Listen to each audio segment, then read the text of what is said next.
اعوذ باللہ من الشیطان الرجیم بسم اللہ الرحمن الرحیم وقالوا اذا كنا عظاما ورفاتا انا لمبعوثون خلقا جدیدا۔ قرآن پاک میں اللہ تبارک و تعالیٰ نے کافروں کے ایک اعتراض کو جو اللہ تبارک و تعالیٰ کی ذات کے حوالے سے، اس کے اختیارات اور قدرت کے حوالے سے تھا، پیش کیا۔ نبی کریم صلی اللہ علیہ وسلم جب دعوت دیا کرتے تھے کفار مکہ کو اور انہیں ڈرایا کرتے تھے آخرت کے عذاب سے کہ مرنے کے بعد تمہیں پھر سے اللہ تعالیٰ کی بارگاہ میں تمہاری ان بدعمالیوں کا جواب دینا پڑے گا، تو وہ مختلف قسم کے اعتراضات کے ساتھ ساتھ وہ یہ کہتے تھے کہ کیا جب ہم مر جائیں گے اور جب ہم ہڈیاں ہو جائیں گے عظاماً و رفاتاً، اور ہماری ہڈیاں چور چور ہو جائیں گی، تو کیا ہم دوبارہ سے پیدا کیے جائیں گے؟ یعنی بالکل چور چور ہوئی ہڈیاں دوبارہ سے وہ جڑ جائیں گی، اس پہ گوشت لگ جائے گا اور پھر دوبارہ ہمیں زندگی مل جائے گی اور پھر اللہ ہم سے پوچھے گا ہمارے اعمال کا حساب، کیا ایسا ہو سکتا ہے؟ وہ یہ اعتراض کرتے تھے۔ تو اللہ رب العزت نے فرمایا حضور نبی کریم علیہ السلام سے کہ اے رسول، آپ ان سے فرمائے قُلْ كُونُوا حِجَارَةً أَوْ حَدِيدًا أَوْ خَلْقًا مِمَّا يَكْبُرُ فِي صُدُورِكُمْ، کہ تم جو ہے وہ لوہا بن جاؤ یا پتھر بن جاؤ یا کوئی ایسی شے بن جاؤ کہ جو تمہارے خیال سے بہت بڑی اور طاقتور ہو، لیکن اللہ تعالیٰ پھر بھی تمہیں دوبارہ پیدا کرے گا۔ یعنی یہ مختلف انداز سے یہ باتیں کرتے رہتے تھے کہ کس طریقے سے یہ ہو سکتا ہے، کیا یہ ممکن ہو سکتا ہے، یہ تو ناممکن ہے۔ تو اللہ تعالیٰ نے جس انداز سے جواب دیا، اللہ تعالیٰ نے کہا کہ تم مرنے کے بعد کچھ بھی ہو جاؤ وہ تمہیں دوبارہ پیدا کر دے گا، تم کچھ بھی بن جاؤ۔ اور یہ ممکن ہے کہ بندہ مرنے کے بعد اس کے جو باڈی پارٹس ہیں پہلے تو وہ سب کے سب زائل ہو جاتے ہیں، اور ہو سکتا ہے کہ کچھ چیزیں جو ہیں وہ زائل ہونے کے بعد کسی نہ کسی دھات میں، کسی نہ کسی چیز میں، مٹی میں،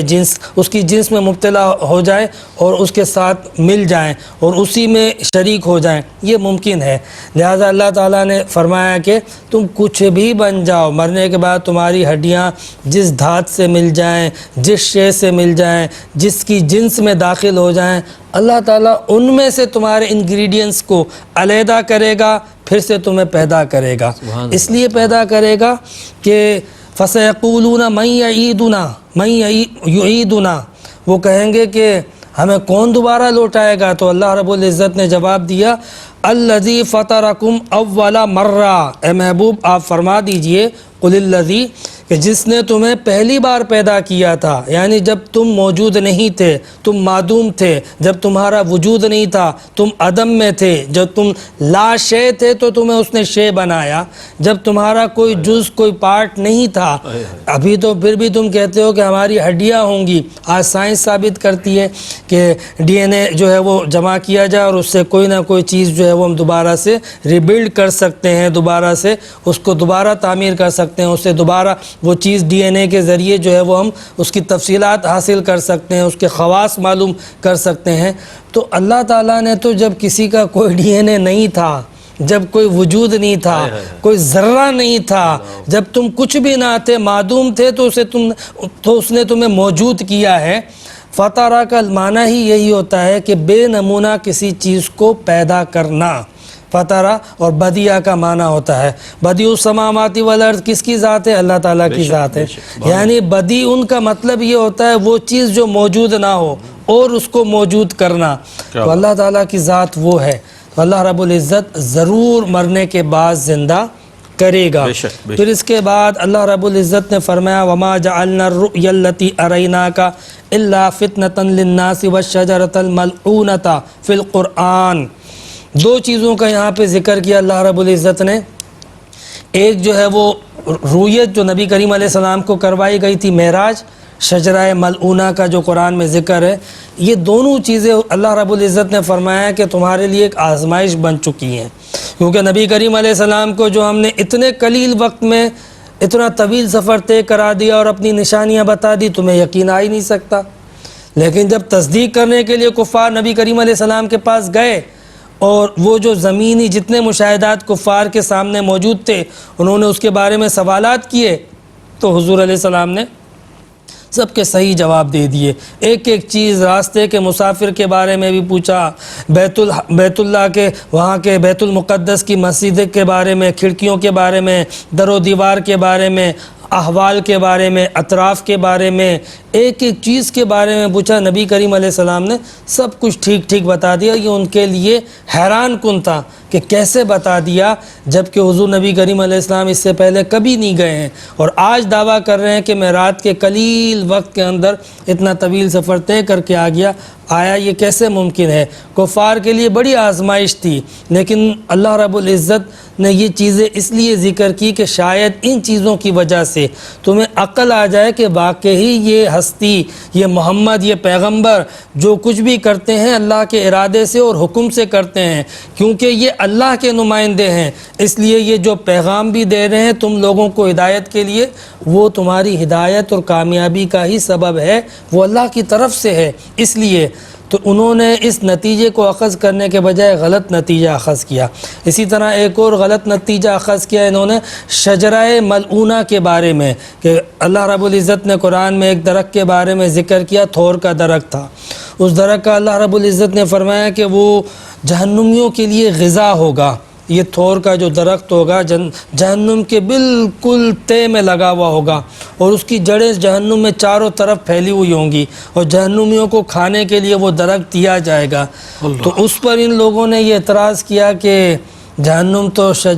پتھر کو، لوہے کو جلا دے گی، تو اس درخت کو کیسے نہیں جلائے گی؟ انہوں نے یہ ایک اعتراض کیا تھا۔ تو اللہ تعالیٰ نے فرمایا تمہارے لیے یہ دونوں چیزیں بڑی آزمائش کن بن گئی، ایک وہ رویت جو ہم نے اپنے نبی کو کروائی، اور ایک وہ شجر ملعونہ جس کا ہم نے ذکر کیا کہ جہنمیوں کو کھلایا جائے گا۔ تو پھر ان لوگوں نے اس پہ اعتراض کیا کہ وہ درخت جلے گا کیوں نہیں، حالانکہ وہ اس بات کو نہیں دیکھتے کہ یہ اللہ تعالیٰ کی قدرت سے سب کچھ ہے، اللہ تعالیٰ کے اختیار میں کیا نہیں ہے۔ آپ کو پتہ ہے کہ سمدل نامی کیڑا ہوتا ہے جو پیدا ہی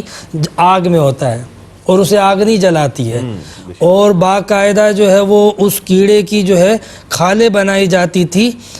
اس کی جلد نکال کے، تاکہ ترکی کے اندر، تاکہ اس کھالوں کو اس کو استعمال کیا جاتا تھا تاکہ جلے نہ وہ کھال۔ باقاعدہ اس کیڑے کی کھالیں جمع کر کے اور اس کی باقاعدہ ایک چادر بنائی جاتی تھی اس کیڑے کی۔ پھر حضرت ابراہیم علیہ السلام کا واقعہ سب کے سامنے موجود ہے۔ یہ نظارہ بھی اللہ تعالیٰ نے کروا دیا کہ وہ جسے چاہے آگ اثر کرے اور جسے چاہے نہ کرے، تو یہ اللہ تعالیٰ کی قدرت ہے۔ لیکن ان کے لیے ایک آزمائش بن گئی تھی، جب اللہ نے کہا نا جہنمیوں کو یہ درخت کھلایا جائے گا غذا کے طور پہ، تو کہنے لگے درخت جلے گا نہیں، ہم جل جائیں گے، اس طرح کی باتیں کرنے لگے۔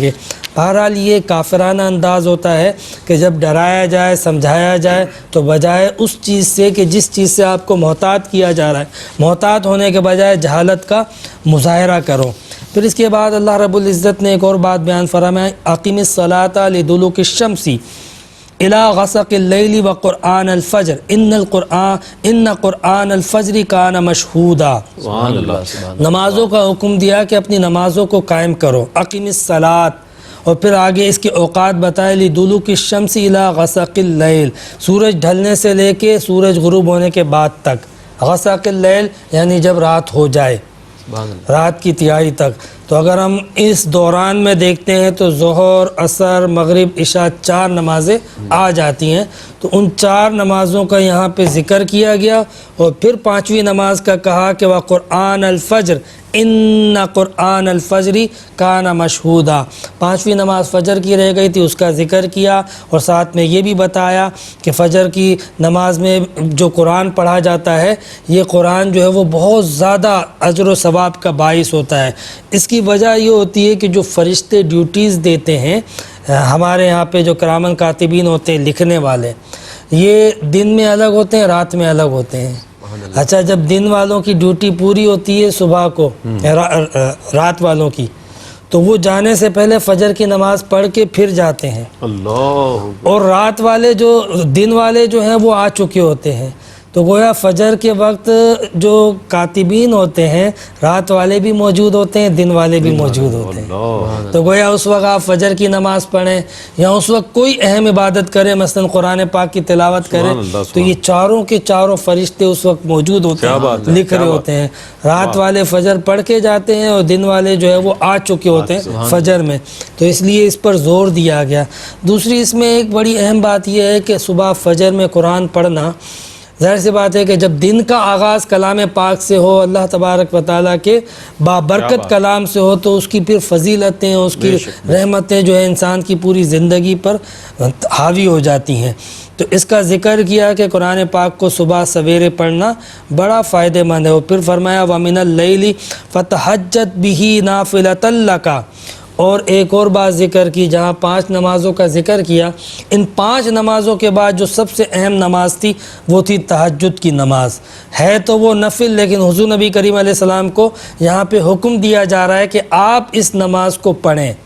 اس لیے حکم دیا جا رہا ہے حضور نبی کریم علیہ السلام کو کہ نبی کریم علیہ السلام کا تعلق جو رب کے ساتھ تھا وہ خاص تھا۔ نبی کریم علیہ السلام کی جو عنایتیں، نبی کریم علیہ السلام پر جو رب کی عنایتیں تھیں وہ بڑی خاص تھی، بڑا خاص مقام عطا کیا گیا، جس کا آگے ذکر بھی ایسا ان یبعثک ربک مقاما محمودا، قریب ہے کہ آپ کا رب آپ کو مقام محمود پر فائز کرے گا۔ تو جس کو اتنی بلندیاں، عظمتیں، قربت خاص عطا کیا جاتا ہے تو اس کا مطلب ہے اس کی عبادتیں بھی خاص ہوتی ہیں، سبحان اللہ، اس کی جو اللہ تعالیٰ سے مناجاتیں ہوتی ہیں وہ بھی خاص ہوتی ہیں۔ نیک لوگوں کو جو اللہ تعالیٰ مرتبے دیتا ہے تو اس لیے بھی دیتا ہے کہ وہ اللہ تعالیٰ کے ساتھ ایک خاص انٹریکشن، اور عبادتیں بھی ان کی بڑی خاص ہوتی ہیں، یعنی عام لوگوں سے بڑھ کر ہوتی ہیں، اور خلوص زیادہ ہوتا ہے، اس کے اندر رقیت زیادہ ہوتی ہے، ذوق و شوق زیادہ ہوتا ہے، خشوع و خضوع زیادہ ہوتا ہے، ان کی عبادت میں انہماک اور اہتمام جو ہے وہ بڑا خاص ہوتا ہے، کیونکہ وہ اللہ تعالیٰ کے خاص بندے ہوتے ہیں۔ تو یہاں پر نبی کریم علیہ السلام کو تہجد کا حکم دیا جا رہا ہے۔ عام لوگوں کے لیے تہجد کی نماز پڑھنا جو ہے وہ نفل ہے، کم سے کم 2 رکعتیں اور زیادہ سے زیادہ 12 رکعتیں، لیکن حضور علیہ السلام کے لیے یہ واجب تھی، اور حضور نبی کریم صلی اللہ علیہ وسلم عموماً رات میں 8 رکعتیں تہجد کی پڑھا کرتے تھے۔ اور پھر آپ دیکھیں کہ اسی آیت سے پتہ چلتا ہے وَمِنَ اللَّيْلِ فَتَہَجَّدْ بِهِ، لیل کے لفظ نے بتا دیا کہ تہجد کی نماز رات میں ہوتی ہے، اور رات میں تھوڑی نیند کرنے کے بعد ہوتی ہے۔ اسی آیت سے یہ بات بھی ہمیں پتہ چل گئی۔ سبحان اللہ۔ پھر اس کے بعد اللہ رب العزت نے فرمایا وَقُلْ جَاءَ الْحَقُّ وَزَهَقَ الْبَاطِلُ، کہ حق آیا اور باطل گیا۔ بے شک، جب روشنی آتی ہے اندھیرا چلا جاتا ہے، جب ہدایت آتی ہے تو گمراہیت چلی جاتی ہے، جب ایمان آتا ہے تو کفر چلا جاتا ہے۔ بالکل اسی طرح جب نبی کریم صلی اللہ علیہ وسلم فتح مکہ کے دن وَقُلْ جَاءَ الْحَقُّ وَزَهَقَ الْبَاطِلُ پڑھتے ہوئے داخل ہوئے تھے مکے کے اندر ان تصویحات کو، تو مکہ کس طریقے سے شرک سے، کفر سے پاک و صاف ہو گیا تھا، اور حق غالب ہو گیا تھا، حق چھا گیا تھا، اور باطل بالکل مٹ گیا تھا۔ اور یہ ایک آفاقی حقیقت ہے، نبی کریم علیہ السلام تو بے شک حق ہیں۔ اگر آج بھی کوئی بندہ اپنے ساتھ حق کو جوڑ لے، حق کو اختیار کر لے، تو باطل اس کے سامنے نہیں ٹک سکتا۔ یہ حقیقت ہے۔ لوگ بھروسہ کرتے ہیں باطل پر، جھوٹ پر، کمزور سہاروں پر، لیکن اللہ تعالیٰ فرماتا ہے کہ حق کو کبھی باطل ہرا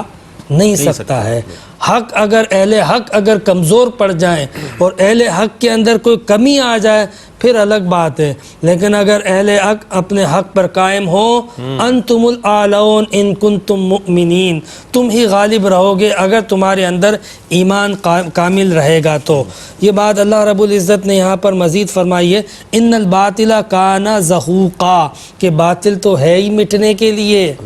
یعنی باطل کا جو ہمیں غلغلہ اور ولولہ جو نظر آتا ہے، جو ان کا بظاہر تمکنت نظر آتا ہے، اور ان کا بظاہر جو ہمیں اتنا شور نظر آتا ہے، حقیقت یہ ہے کہ باطل مٹنے کے لیے